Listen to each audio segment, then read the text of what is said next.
Hi everybody, it's Lori again, and welcome back to my kitchen and back to Miller's Meadows.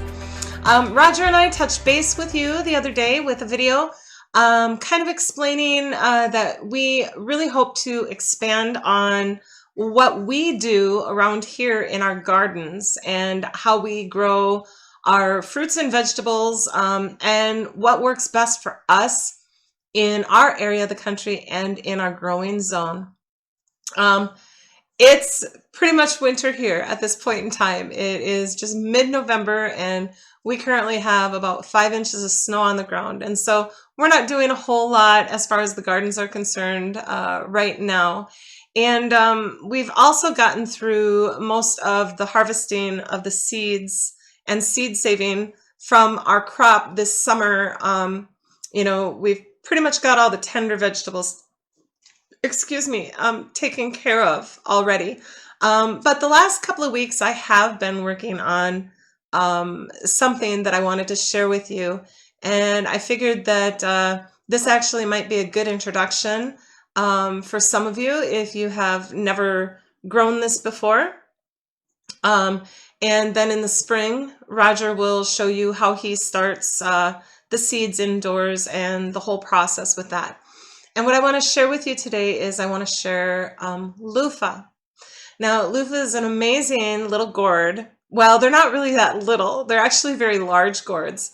But it's an amazing gourd that you can use, as many of you know, as a sponge and a kind of after it's dry, it's kind of a scratchy type surface. A lot of people use these for cleaning their dishes when they're hand washing dishes. Use them as a little non-abrasive scratchy pad. You can use them on your skin as an exfoliant in the shower or the bath. You can clean your fixtures with these. They do not cause any damage, and they have just enough abrasive nature to really assist in cleaning jobs. And so loofahs to me are pretty amazing things.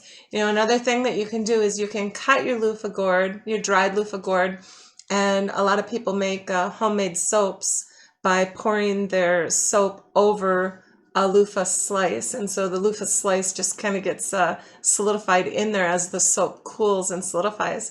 And so there's a lot of different things that you can do with loofahs. This is what it looks like after it's peeled. I remember when I was a little girl, my mom would buy loofah sponges for me to shower with. And for some reason, I always thought it was some sort of a sea sponge. I don't know where I got that idea, but I thought that it came from like the ocean or the sea.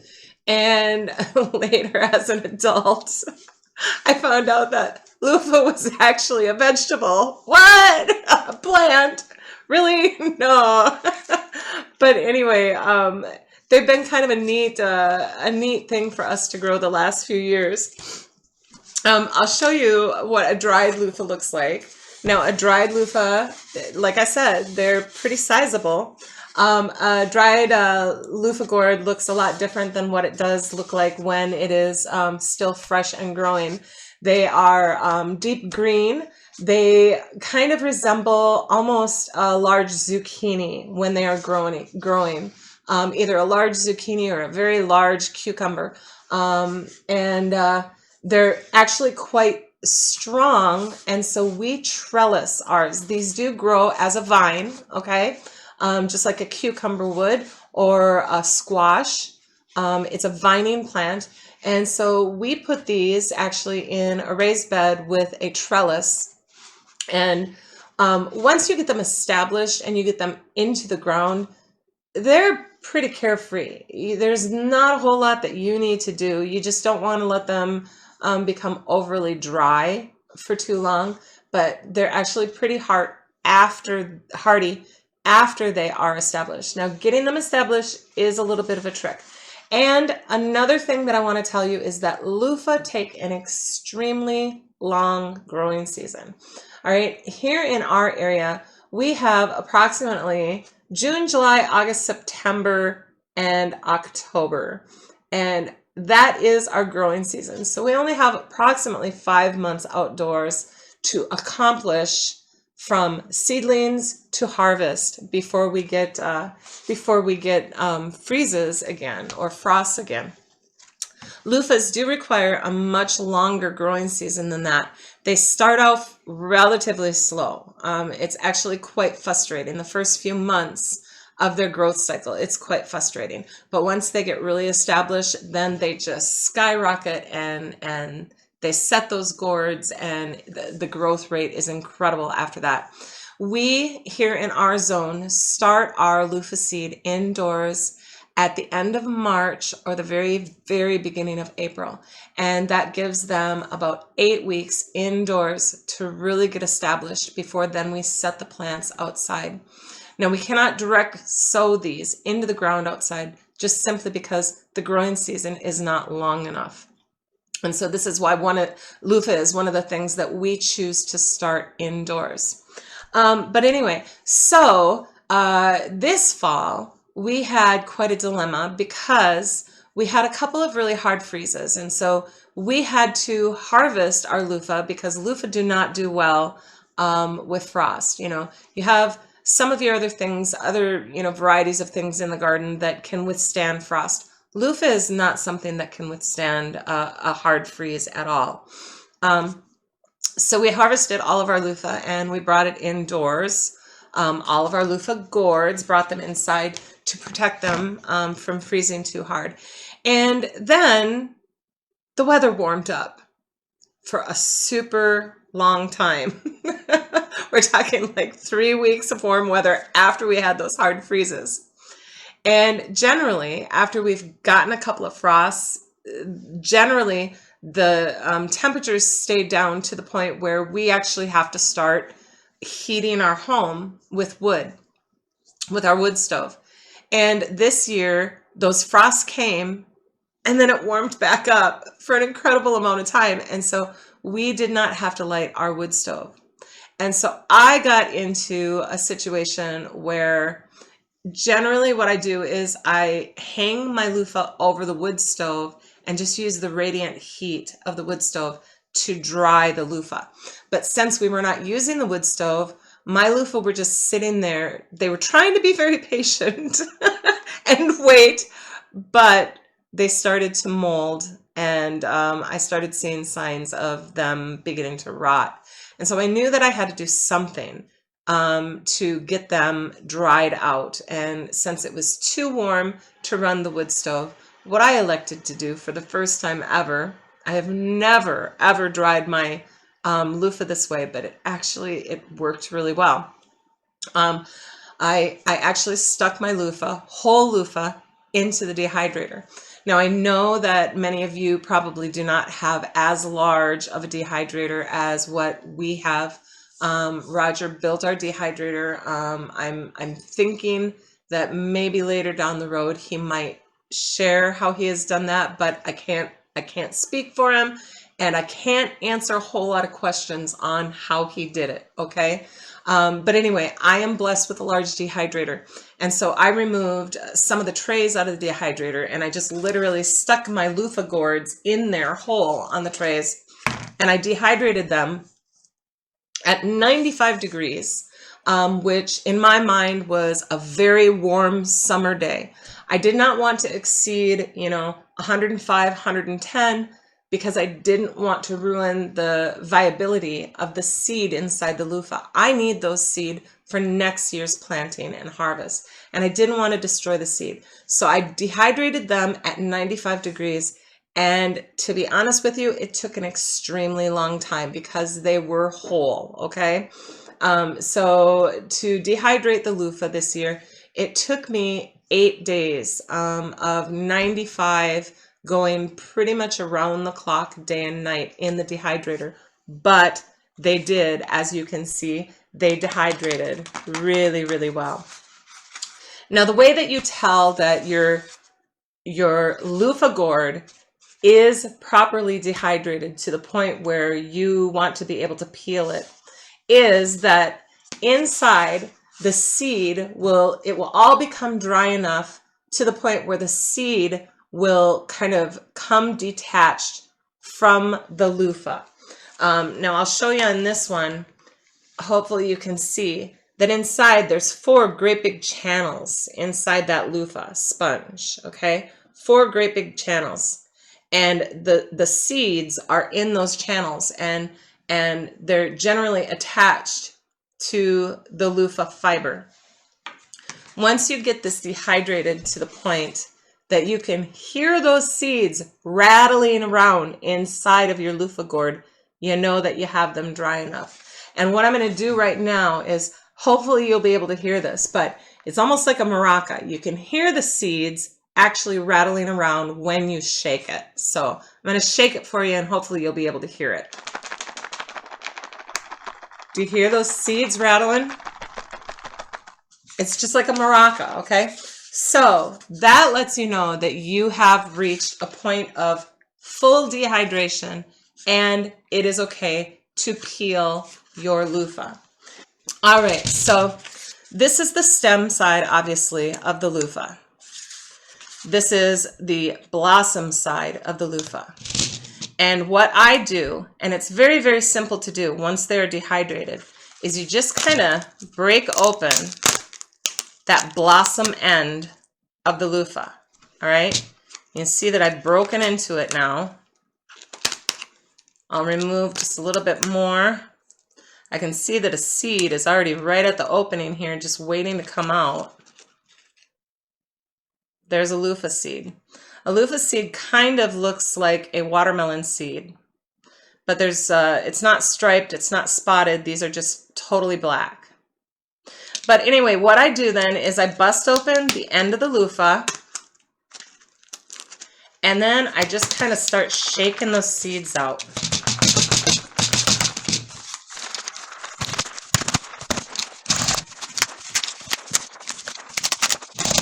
All right, so you get the idea there. And you have your wonderful loofah seed for next year's crop. So I have seen on other people's channels that what they like to do is they like to take and kind of roll this like a rolling pin to bust it all up, and so then you can peel it. I personally do not like to do that. I have tried it. It has just never worked very well for me. I actually like to keep my loofah whole. I do kind of go around and squeeze and bust it up a little bit. But there are these strings in a loofah that just kind of peel and pull up.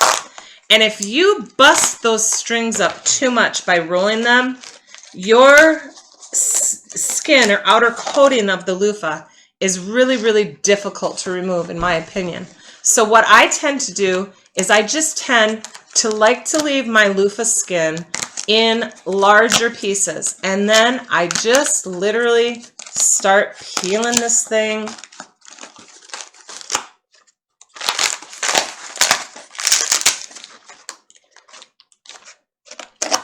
Let's get that string out of there.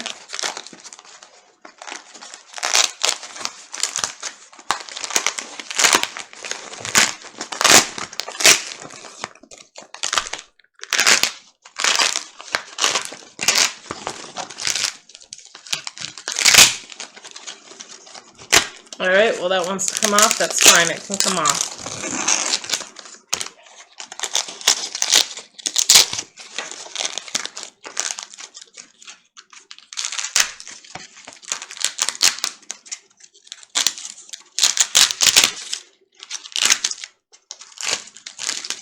Anyway, to me, instead of cracking it all up like an eggshell and having all these little tiny pieces that you need to pick off, to me, it is much easier to try to remove that skin in one great big peeling. But that's my take on it. But anyway, and you can just see all of this lovely sponge that we will be able to enjoy. Now I can see that there's a lot more seeds in this loofah that, I didn't take enough time to get them all out. But as I cut my loofah into the size pieces that I want to use, I'll be able to harvest more seeds out of there also, because the channels are just so easy to get opened and access to. But anyway, so that is how I this year dried and how I always peel my dried loofah. And like I said, the harvested seeds, now because these are dehydrated, these seeds are actually pretty dry already. But what I'm going to do is I'm just going to take a paper plate and I'm going to lay these out on a paper plate and allow them to air dry for quite a few more days, maybe up to a week. Before then, I will put them into an envelope and label them and store them. But I guess that is pretty much all of my tricks that I can show you on loofah at this point in time. Again, like I said, in the spring, when Roger starts his seedlings, he will be using our loofah seed to start the seedlings. And I'm hoping that he'll take you along on that journey. But for right now, that's pretty much all I can share with you about loofah. We've just really enjoyed learning how to grow these. We are using them all over the house. I use them in the kitchen. I use them in the bathroom. They're just a lot of fun and really unique. And this also, I really feel like, could be a possible source of income for some of us homesteaders or gardeners to grow and harvest loofah in our gardens. And we could sell the sponges, the loofahs, after drying them. We could sell these at farmers markets and even craft shows. So I feel like there's the possibility of income on this particular item from the garden. But anyway, so that is my introduction so far on one of the things that we grow here on Miller Meadows, which is loofah. I hope that you found some of it informative, and you can look up on the internet if if loofah do well in your particular growing zone and area. There's a lot of good information out there. I can't tell you all the specifics of that. I do know that it does grow in our area, and we are in southern Minnesota. But like I said, it's that longer growing season. So I think that the southern states, these would do really, really well down in the southern states with absolutely no problem at all. And they might even be able to be direct sowed down in the southern states because you have such a longer growing season than we do. But up here, we do have to start them indoors, and we do start them very early because they just need that, they need that boost of time before we then set them out in the garden. So anyway, there we are, guys, how I harvest the seeds and take the skins off of our loofahs, and I will then go ahead and cut these into just the sizes that I want to use and enjoy them for a very long time to come. Thank you so much for joining me today. God bless you all. Until we meet again, and happy canning, everybody.